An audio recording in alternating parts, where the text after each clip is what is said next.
We need to have a serious conversation about the one thing you do every single night, but might be getting completely wrong. You've felt it before. The alarm goes off, and it feels like a physical attack. Your eyes are heavy, your brain feels like it's wrapped in a thick fog, and your first thought is, how am I going to survive this day? You aren't alone. Millions of people in America are walking through their lives in a state of semi-consciousness. We wear our lack of sleep like a badge of honor, as if being exhausted is a requirement for being successful. But here is the truth that every elite performer, every great thinker, and every healthy individual knows: your ambition is only as strong as your recovery. If you want to change your life, you have to stop fighting your biology and start mastering your sleep cycle. But what exactly is breaking your sleep? Why is it that even when you spend 8 hours in bed, you wake up feeling like you haven't rested at all? Let's look at the sleep disruptors that are quietly sabotaging your potential. The invisible thieves of sleep. The first thing we have to address is the inconsistent schedule. Our bodies thrive on rhythm. We have an internal clock called the circadian rhythm. Think of it as a conductor of a massive orchestra. When you go to bed at 10 p.m. on Tuesday but stay up until 2 a.m. on Friday, you are firing the conductor. The orchestra doesn't know when to start the violin solo of deep sleep or the percussion of physical repair. This is what we call social jet lag. By sleeping in on the weekends, you are effectively flying across 3 time zones and back every single week. Your brain is constantly trying to catch up, leaving you in a state of permanent exhaustion. The second thief is blue light. We live in a digital age, and our phones have become extensions of our hands. But your brain sees that blue light from your screen and thinks it's high noon in the middle of July. This light inhibits melatonin, the hormone that tells your body it's time to shut down. Every time you scroll through social media at midnight, you are telling your brain to stay in daylight mode. Then there are the substances we use to manage our energy. Caffeine is a miracle for focus, but it has a half-life. That 4 p.m. cup of coffee is still dancing in your nervous system at 11 p.m. And alcohol? Many people think a nightcap helps them sleep.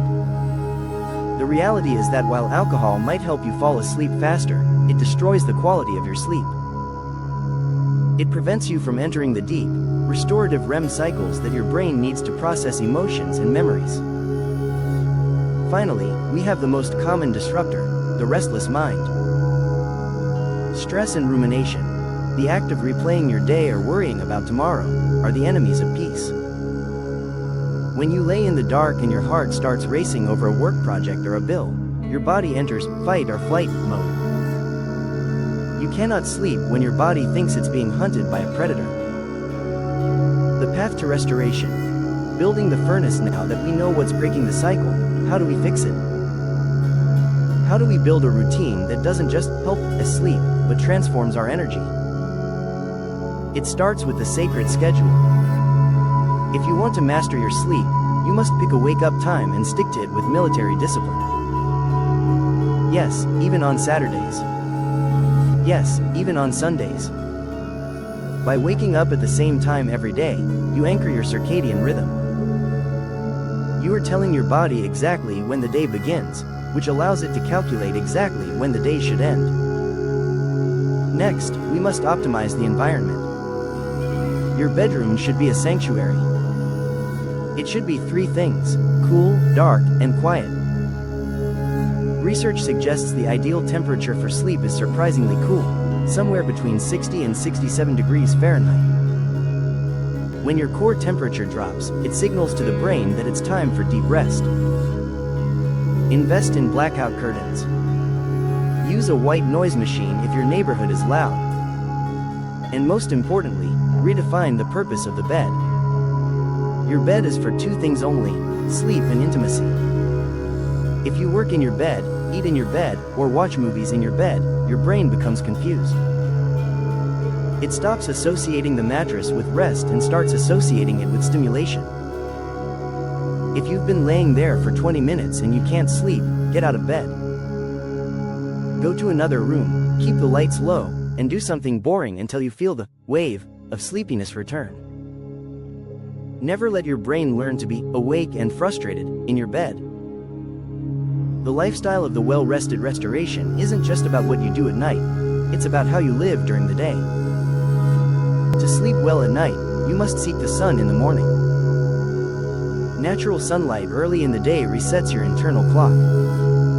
It tells your body, the day has started. Start the timer for melatonin production in 16 hours. We also have to talk about diet and movement.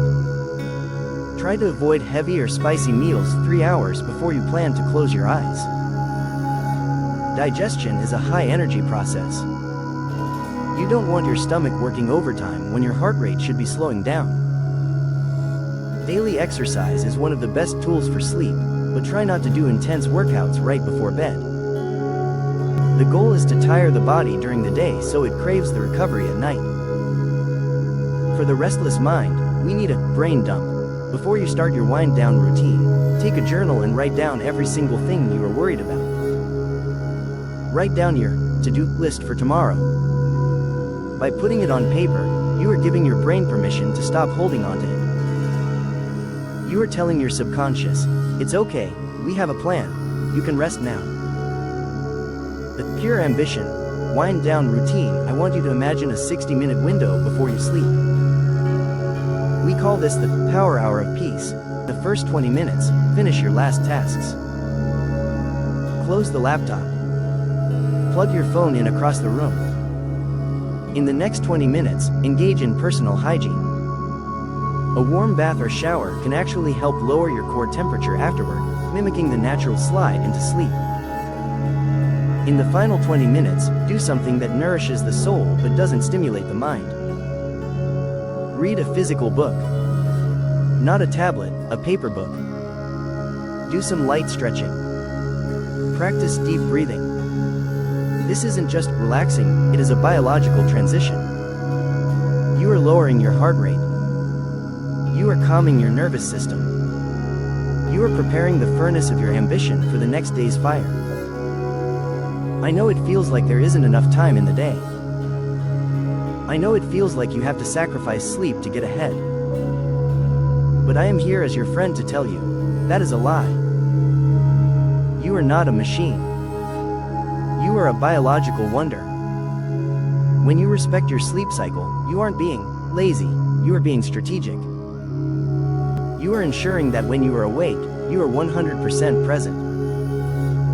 You are ensuring that your focus is sharp, your emotions are stable, and your energy is limitless.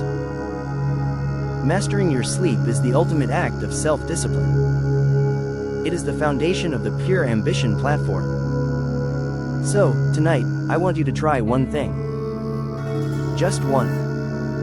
Pick your wake-up time for tomorrow and commit to it. Turn off the screen an hour early. And as you lay there, remind yourself, by resting now, I am winning tomorrow. The fog will lift. The energy will return. The life you want is waiting for you on the other side of a good night's sleep. It's time to stop surviving and start thriving. It's time to fix the cycle. It's time to sleep like a champion. I'll see you at sunrise, ready to take on the world.